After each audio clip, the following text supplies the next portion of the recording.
Railroad safety is Metra's #1 priority. We deliver hundreds of Operation Lifesaver events in schools all over the Chicago region every year. Our hope is that your generation will grow up with the tools to stay safe around railroads. Now, anytime is train time. Now, you guys know how to cross the street, correct? Yeah. Now, when you cross the street, do you look for cars? Yeah. Both ways. Yeah. Cars run on the streets. Trains run on the what? So whenever you come up to a train track, what do you look for? Is that like rocket science? You have to be super smart to know that. No. Huh. Now, you guys can see real good. Can you hear? And y'all smart, so you won't walk out there in front of a train and let it kill you, right? No. Right.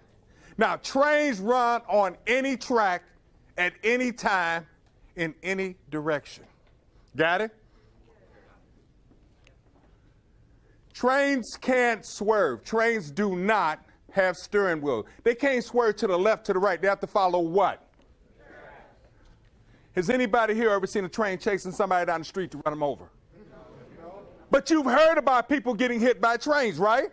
So if you get hit by a train, where were you? Where's that train supposed to be? Where are you not supposed to be? See, now y'all getting it. My name is Mark Kalina Jr., and I not only am a authorized volunteer for Operation Lifesaver, but as you can see, I'm also a train accident survivor. While walking along the train, I lost my footing, reached out with my right arm, my sleeve got snagged on something on the rail car, and my legs just fell down. I climbed up the ladder that was there, unhooked my sleeve, but right then we were going around a turn, I got jostled, I fell off the rail car and fell into the connection knuckle, kind of like holding it on the side. And I didn't have a real good grip. I lifted up my left foot to brace on the car in front of me, get a better hold of things.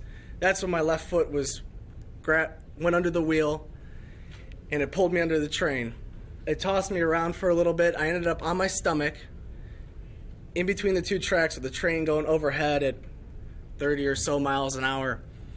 I pushed off with my right hand so I'd be in the middle of the tracks, and I just laid there with my hands over my head.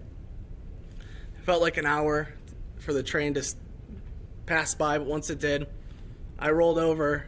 I couldn't really move. I was just laying there with my head on the one rail, trying to look up. I looked down and saw my left leg was already gone.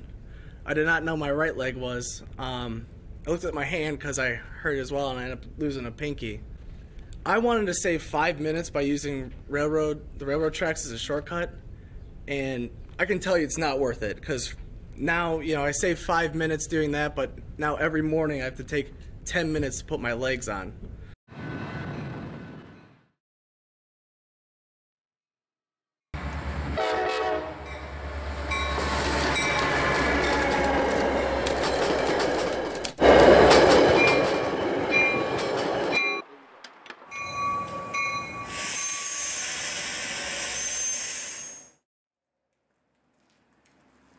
What the C3RS program is going to allow us to do is identify situations before they become accidents. And I want everybody to know that C3RS is not just another feel-good program. We're going to see results that you haven't seen in the industry in quite some time. People are going to be able to honestly, confidentially report near misses, things that we normally wouldn't see. C3RS is important to our members because it allows an avenue for us to report an event that otherwise might have been unknown to anyone without any fear of repercussions or discipline.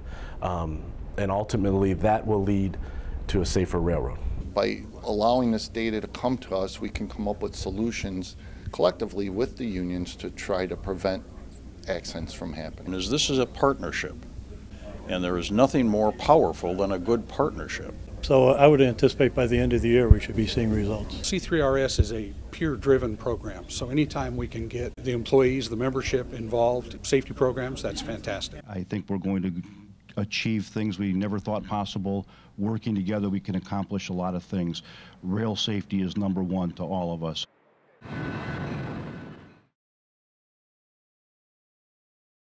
We're here to dedicate the opening of a bridge and to celebrate the end of train delays that have plagued Metra, Amtrak, and Norfolk Southern at this location for years.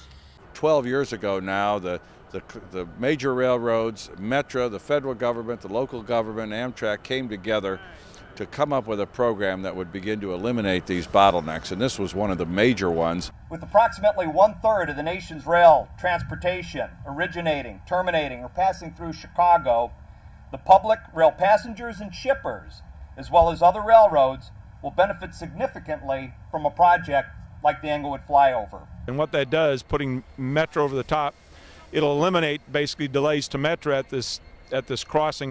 I look at this project and I realize that we cannot move forward as a nation unless we invest as a nation, invest in infrastructure that serves our economy. The good news is we win in this particular competition. It's location, location, location. We're smack dab in the middle of this country. We're seeing rail traffic dramatically increasing. 1, 2, 3.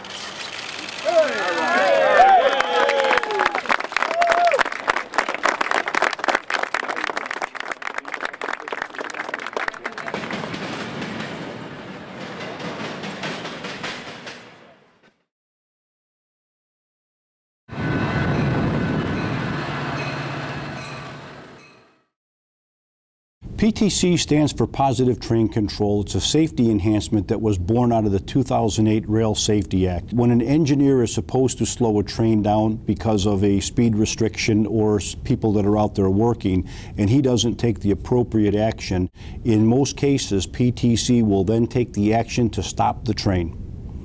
So what is Metra's current status with PTC? This table represents some of the major PTC component installations that Metra is currently performing. As you can see on the table, there are 245 locations where Metra needs to install Wayside equipment. We currently have 42% of the partial installations completed. There are 3 components to the Wayside equipment: the Wayside interface unit, the Wayside messaging server, and the Wayside radio. The Wayside interface unit is currently being installed. The Wayside messaging server and Wayside radio are being purchased and scheduled for installation. Next, we have the onboard equipment. As you can see, there are 526 pieces of rolling stock where onboard equipment needs to be installed. We currently have 42% of the partial installations completed. There are 2 components for the onboard system: the train management computer and the onboard radio. The train management computer is currently being installed. The onboard radios have just been delivered and will need to be installed. We will, however, have to go back and install the onboard radio in each of the 220 pieces of equipment to make it a complete installation. We are currently on schedule to have the Burlington Northern Santa Fe completely installed by the end of the 3rd quarter. We are striving to complete the Union Pacific by the 1st quarter of 2016. It has been our primary goal to equip the BNSF and UP's fleet and begin PTC operation on those lines as long as their infrastructure is ready for implementation. The remainder of Metra's fleet will be completed by mid-2017. Finally, we have been performing the necessary upgrades to 24 of our aging legacy signal equipment locations. We currently have 33% of the partial upgrades completed. 4 are still in progress, and 12 are in the final design stages. Challenges still remain within the industry.